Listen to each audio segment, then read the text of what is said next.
भक्तों, पूज्य गुरुजी ने अपनी 2 दिन पहले की कथा में एक ऐसा विशेष उपाय बताया है जो उन्होंने आज तक अपनी किसी भी कथा में कभी नहीं बताया। गुरुजी ने कहा कि जब हाथ तंग चल रहे हों, जब रुपया पैसा कहीं से आ ही न रहा हो, जब जीवन में चारों ओर से बस परेशानियां ही परेशानियां हों और उनसे निकलने का कोई रास्ता नजर न आ रहा हो, व्यापार, फैक्ट्री, नौकरी या दुकान कुछ भी ठीक से न चल रहा हो, हर तरफ बस नुकसान ही नुकसान हो रहा हो, तो ये एक उपाय सिर्फ एक दिन जरूर कर लीजिए। गुरुजी ने कहा कि कुछ ही दिनों में आप खुद देखेंगे कि आपके जीवन में कितना बड़ा चमत्कार हुआ है। धन प्राप्ति के नए नए रास्ते बनने लगते हैं, जीवन की सारी बाधाएं खत्म हो जाती हैं और आपको सुख समृद्धि की प्राप्ति होती है। तो चलिए जानते हैं इस विशेष उपाय के बारे में। लेकिन उससे पहले एक छोटी सी बात, अगर आप हमारे चैनल पर नए हैं तो चैनल को सब्सक्राइब जरूर करें और कमेंट बॉक्स में जय माता लक्ष्मी जरूर लिखें। माता लक्ष्मी उन सभी पर अपनी कृपा बनाए रखें जो इस वीडियो को लाइक करें, शेयर करें और चैनल को सब्सक्राइब करें। भक्तों, हम अक्सर खाना थोड़ा ज्यादा बना लेते हैं और फिर कुछ खाना बच भी जाता है। अक्सर सब्जी या दाल खत्म हो जाती है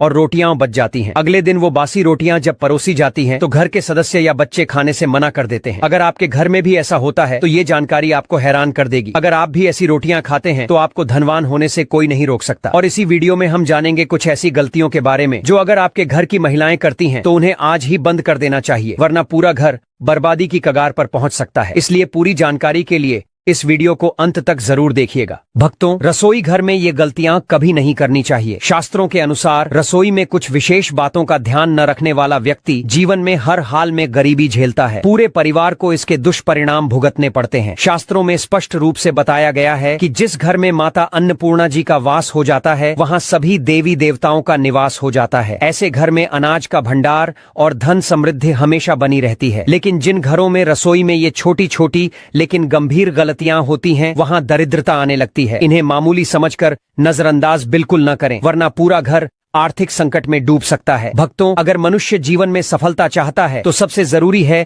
उसका स्वास्थ्य अच्छा होना, और स्वस्थ शरीर ही उसे अपने लक्ष्य तक पहुंचाता है। शास्त्रों के अनुसार यदि आपका रसोई घर शुद्ध, पवित्र और सुव्यवस्थित हो और उसमें ये गलतियां न हो तो माता अन्नपूर्णा जी प्रसन्न होती हैं और आपको धन धान्य से भर देती हैं। तो चलिए जानते हैं कौन कौन सी हैं वो गलतियां। लेकिन उससे पहले आपसे एक बार फिर निवेदन है, वीडियो को लाइक करें, अपने भक्त साथियों के साथ शेयर करें और अगर अब तक आपने चैनल सब्सक्राइब नहीं किया है तो जरूर करें और बेल आइकॉन दबा दें ताकि आपको हर ऐसी आध्यात्मिक जानकारी समय पर मिलती रहे। भक्तों, नंबर 1 बात ध्यान रखने वाली ये है कि कई महिलाएं खाना बनाने से पहले न तो स्नान करती हैं और न ही हाथ पैर धोती हैं। ऊपर से रसोई में खाना बनाते समय बार बार इधर उधर या मुंह पर हाथ लगाती हैं और फिर उन्हीं हाथों से बिना धोए खाना बनाती हैं। ऐसे में भोजन अशुद्ध हो जाता है। ऐसा दूषित भोजन खाने से घर में बीमारियां फैलती हैं और सबसे बड़ी बात, माता अन्नपूर्णा नाराज हो जाती हैं। जहां अन्नपूर्णा मां रुष्ट हो जाएं, वहां दरिद्रता का वास हो जाता है। ऐसे घरों में रहने वाले लोग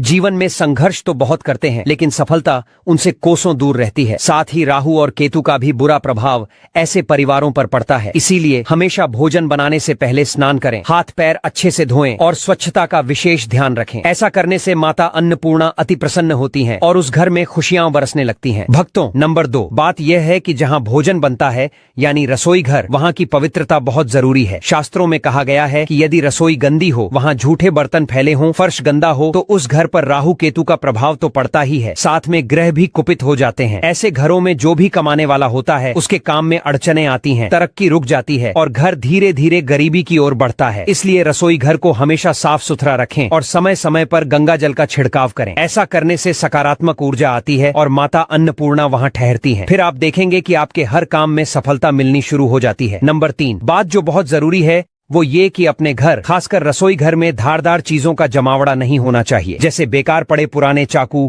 कैंची या ऐसी चीजें जिनका आप अब इस्तेमाल नहीं करते लेकिन फिर भी वो वहीं रखी हैं। तो ये वस्तुएं नकारात्मक ऊर्जा को खींचती हैं। इससे घर में तनाव बढ़ता है, आपसी झगड़े होते हैं और मानसिक शांति भंग होती है। कोशिश करें कि रसोई में 2 से ज्यादा चाकू या धारदार चीजें न रखें। बेकार पड़ी चीजें निकाल दें, इससे घर में सकारात्मक ऊर्जा का प्रवाह बना रहेगा। भक्तों, चौथी बात यह है कि रसोई घर के सामने कभी भी चप्पल, जूते, झाड़ू या पोछा नहीं रखना चाहिए। कई लोग ध्यान नहीं देते और रसोई के दरवाजे के पास ही ये चीजें रख देते हैं, लेकिन ये बहुत भारी पाप माना गया है। ऐसा करने से माता अन्नपूर्णा रुष्ट हो जाती हैं और पूरे घर में दरिद्रता का प्रभाव बढ़ता है। चप्पल, जूते और झाड़ू को रसोई से दूर ही रखें। जहां अन्न का निवास हो वहाँ पवित्रता और शुद्धता जरूरी है, वरना घर में अशांति और दुर्भाग्य का डेरा लग जाता है। नंबर 5 और आखिरी बात, जब महिलाएं खाना बना रही होती हैं तो कई बार वे नमक मसाला चखने के बहाने से भोजन झूठा कर देती हैं, लेकिन ये आदत बहुत गलत है। ऐसा करने से माता अन्नपूर्णा जी का अपमान होता है और उनके साथ साथ माता लक्ष्मी भी घर से रूठ जाती हैं। जब खाना बन रहा हो तो उस वक्त भोजन को झूठा न करें। चाहे तो किसी कन्या को पहले थोड़ा सा भोजन दे दें या किसी पवित्र स्थान पर अर्पित करें, फिर स्वयं भोजन करें। ये शुभ होता है और घर में सुख शांति बनी रहती है। भक्तों, नंबर 6, अगर आपके घर में बार बार खाने में बाल निकल आते हैं तो इसे कभी भी हल्के में न लें। यह कोई मामूली बात नहीं है। शास्त्रों में माना गया है कि खाने में बार बार बाल आना राहु और केतु के बुरे प्रभाव का संकेत होता है। ऐसे घरों में बरकत नहीं होती, धन आता भी है तो टिकता नहीं और घर हमेशा गरीबी की ओर ही बढ़ता जाता है। इतना ही नहीं, खाने में बाल आना माता अन्नपूर्णा का सीधा अपमान माना जाता है। यह एक बहुत बड़ा दोष होता है। इससे भोजन अशुद्ध हो जाता है और उस भोजन को खाने से पूरे परिवार को गंभीर बीमारियों का सामना करना पड़ सकता है। इसलिए खाना बनाते समय हमेशा पूरी सफाई का ध्यान रखें। खासकर महिलाओं को अपने बाल बांधकर ही रसोई में जाना चाहिए ताकि बाल खाने में न जाए। ये छोटी छोटी बातें हैं, लेकिन इनसे ही माता की कृपा बनी रहती है। अब भक्तों, एक और जरूरी बात, वास्तु शास्त्र के अनुसार कुछ चीजें ऐसी होती हैं जिन्हें रसोई घर में कभी भी नहीं रखना चाहिए। इन्हें रखने से घर में नकारात्मकता आती है और परेशानियां धीरे धीरे बढ़ने लगती हैं। सबसे पहली चीज है शीशा। आजकल कुछ लोग घर को सुंदर दिखाने के लिए किचन में शीशा लगवा देते हैं, लेकिन वास्तु शास्त्र कहता है कि रसोई घर में शीशा नहीं होना चाहिए, क्योंकि रसोई में चूल्हा होता है और चूल्हा अग्निदेव का प्रतीक होता है। अगर उस अग्नि का प्रतिबिंब शीशे में दिखे तो वह बहुत अशुभ माना जाता है। इससे घर में क्लेश बढ़ता है, आर्थिक तंगी आती है और पारिवारिक संबंधों में खटास आ सकती है। इसलिए यह गलती भूलकर भी न करें। दूसरी चीज, गूंथा हुआ आटा। कई बार महिलाएं आटा गूंथकर बचा हुआ आटा फ्रिज में रख देती हैं और अगली सुबह फिर से उसी आटे से रोटियां बना लेती हैं, लेकिन वास्तु के अनुसार ऐसा करना ठीक नहीं माना गया है। रसोई घर में गूंथा हुआ आटा रखना राहु और शनि के बुरे प्रभाव को बढ़ाता है। इससे जीवन में उलझने, रुकावटें और परेशानियां बढ़ सकती हैं। कोशिश करें कि हर बार ताजा आटा ही गूंथें और प्रयोग करें। तीसरी चीज, टूटे फूटे बर्तन। अक्सर कुछ बर्तन ज्यादा इस्तेमाल होने से टूट जाते हैं, लेकिन लोग फिर भी उन्हें इस्तेमाल करते रहते हैं। वास्तुशास्त्र कहता है कि रसोई में कभी भी टूटे हुए बर्तनों का इस्तेमाल नहीं करना चाहिए। इससे परिवार के सदस्यों के बीच मनमुटाव और झगड़े बढ़ सकते हैं। टूटे बर्तन नकारात्मक ऊर्जा को आकर्षित करते हैं और घर की सुख शांति में बाधा बनते हैं। अब भक्तों, जानते हैं बासी रोटी के बारे में। अक्सर जब रोटियां बच जाती हैं और बासी हो जाती है तो हम उन्हें फेंक देते हैं, लेकिन क्या आप जानते हैं कि बासी रोटी आपके स्वास्थ्य के लिए चमत्कार से कम नहीं है। बासी रोटी में फाइबर की मात्रा बहुत ज्यादा होती है, जो आपके पाचन को बेहतर बनाता है। ये रोटी गैस, पेट फूलना और कब्ज जैसी समस्याओं को दूर करने में बहुत फायदेमंद होती है। यानी बासी रोटी आपके तन को दुरुस्त रखने में मदद करती है और शास्त्रों की माने तो भोजन जब तक खाने योग्य हो और खराब न हुआ हो तब तक उसे फेंकना नहीं चाहिए। भोजन का अपमान माता अन्नपूर्णा को बहुत ही दुखी करता है। जो व्यक्ति बासी भोजन को सम्मान से खाता है उस पर माता अन्नपूर्णा सदा कृपा बरसाती है। लेकिन ध्यान देने वाली बात यह है कि जब भी आप बासी रोटी खाएं या बच्चों को दें तो उसे अच्छे से जांच लें। अगर रोटी में फफूंदी या रेश निकल रहा हो तो उसे न खाएं। ऐसी रोटी शरीर के लिए जहर समान होती है और इससे गंभीर बीमारी हो सकती है। अब भक्तों, आपको पूज्य गुरुजी द्वारा बताया गया एक ऐसा उपाय बताने जा रहे हैं जो बहुत ही असरदार और चमत्कारी है। यह उपाय आपकी किस्मत को चमका सकता है और आपको जीवन में सुख, समृद्धि और सफलता का अनुभव होने लगेगा। तो चलिए भक्तों, इस उपाय को समझना शुरू करते हैं। सनातन परंपरा में गाय माता, गंगा माता और गायत्री माता का अत्यंत पावन और धार्मिक महत्व है। ऐसा माना जाता है कि गौ माता के शरीर में 33 कोटि देवी देवताओं का वास होता है। यानी जो व्यक्ति गौ माता की सेवा और पूजा करता है उसे उन सभी देवी देवताओं की कृपा स्वतः प्राप्त होती है। गौ सेवा से न सिर्फ इस जन्म के बल्कि पूर्व जन्मों के भी पाप और दोष मिट जाते हैं। भक्तों, जब भी आपके घर में सुबह सुबह खाना बनना शुरू हो तो सबसे पहली जो रोटी आप बनाएं उसे गौ माता के नाम से निकाल लें और भोजन करने से पहले ही उस रोटी को गाय माता को खिला दें। यदि संभव हो तो काली गाय को यह रोटी खिलाएं। अगर काली गाय न मिले तो सफेद गाय को भी दे सकते हैं, लेकिन ध्यान रहे रोज के लिए ताजी रोटी ही बनाएं और जैसे ही रोटी तैयार हो उसे बिना देर किए गौ माता को अर्पित करें। अगर आप उस रोटी को रख देते हैं और अगले दिन खिलाते हैं तो वह रोटी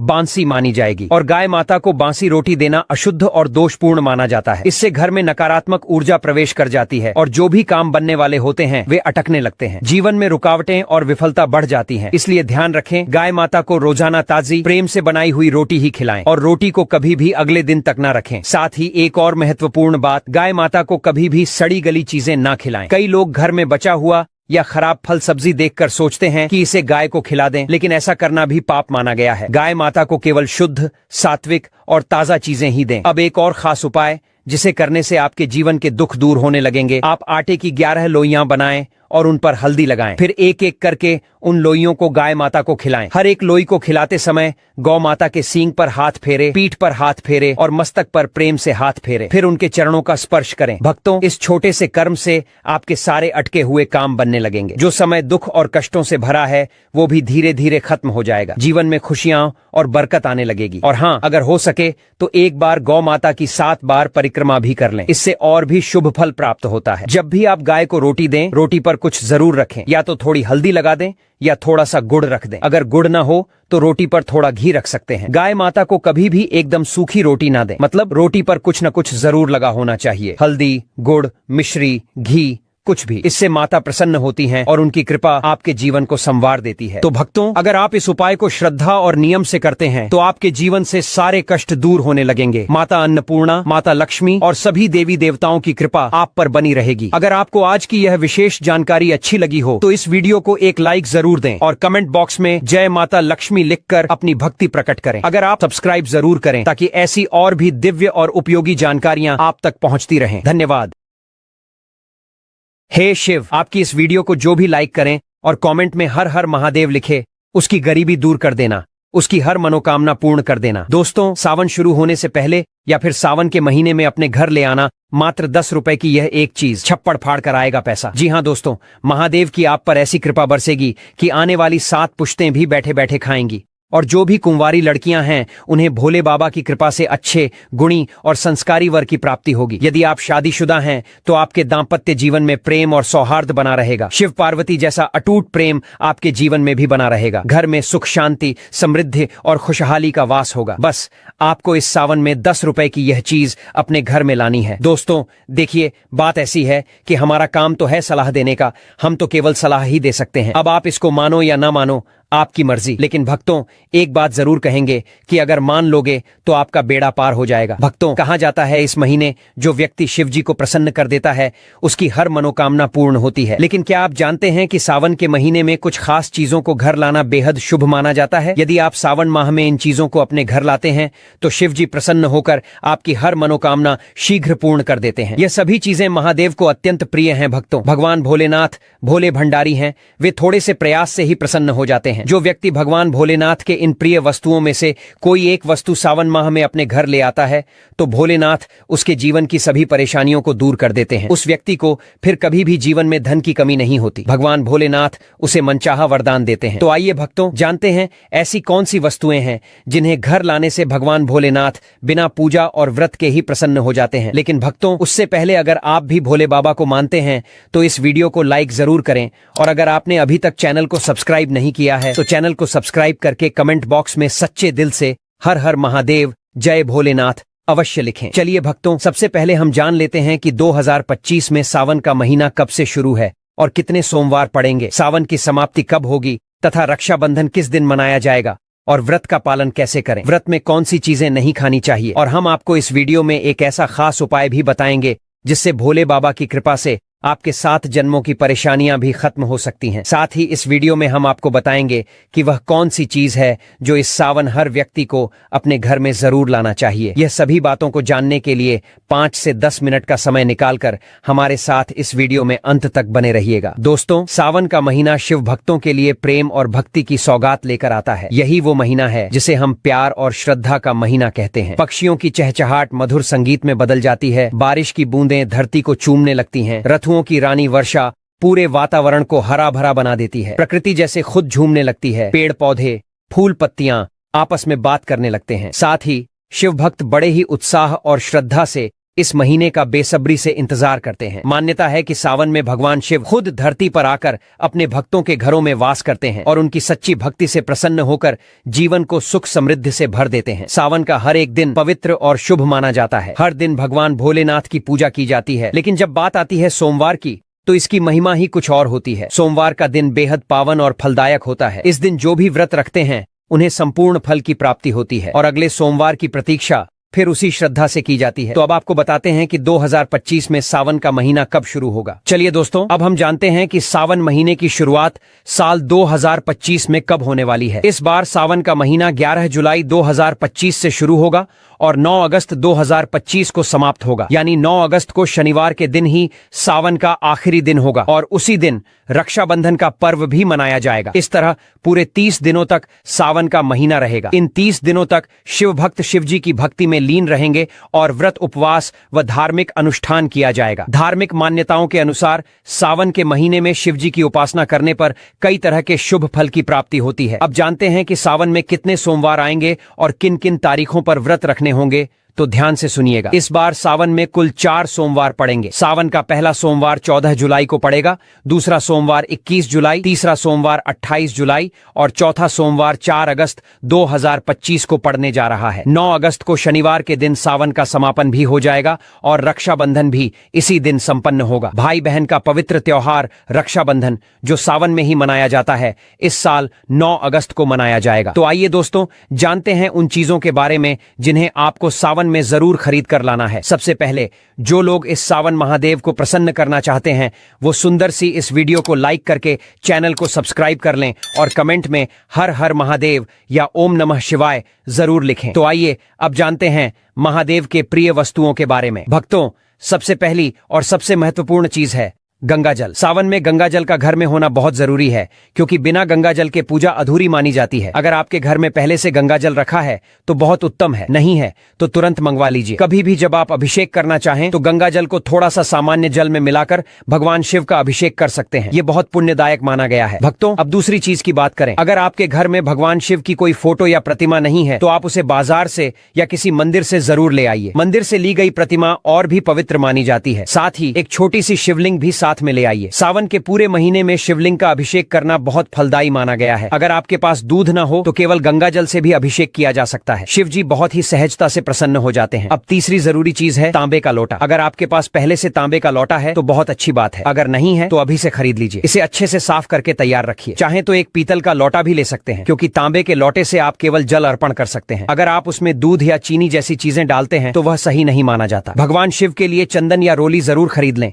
लाल चंदन भी ले सकते हैं। पूजा सामग्री की दुकान पर ये सारी चीजें मिल जाएंगी। भक्तों, अगली चीज है महामृत्युंजय यंत्र। अगर आप अपने घर से वास्तु दोष को दूर करना चाहते हैं तो सावन आने से पहले महामृत्युंजय यंत्र जरूर लाएं। आप चाहें तो इसे सावन के पहले सोमवार को भी ला सकते हैं। इसके बाद विधि पूर्वक भगवान शिव की पूजा करके इस यंत्र को घर में स्थापित करें। मान्यता है कि इससे न सिर्फ वास्तु दोष दूर होता है, बल्कि जीवन में आने वाली बड़ी बड़ी परेशानियां भी शांत हो जाती हैं। अगली चीज है चांदी के नंदी। अगर आप पैसों की कमी से परेशान हैं तो सावन शुरू होने से पहले चांदी से बने नंदी को घर लाएं। सावन के किसी सोमवार को नंदी को घर लाकर पूजा के बाद स्थापित करें। धार्मिक मान्यता है कि नंदी भगवान शिव के वाहन हैं और इन्हें घर में रखने से समृद्धि का मार्ग खुलता है। आप चाहें तो इस नंदी को अपनी तिजोरी या पूजा स्थान में भी रख सकते हैं। अब भक्तों, अगली चीज है पारद शिवलिंग। अगर आप चाहते हैं कि शिव जी की कृपा हमेशा बनी रहे तो सावन में अपने घर पारद शिवलिंग जरूर लाएं। सावन के किसी भी दिन इसे घर लाकर गंगा जल या कच्चे दूध से अभिषेक करें। मान्यता है कि पारद शिवलिंग की स्थापना से घर में सुख,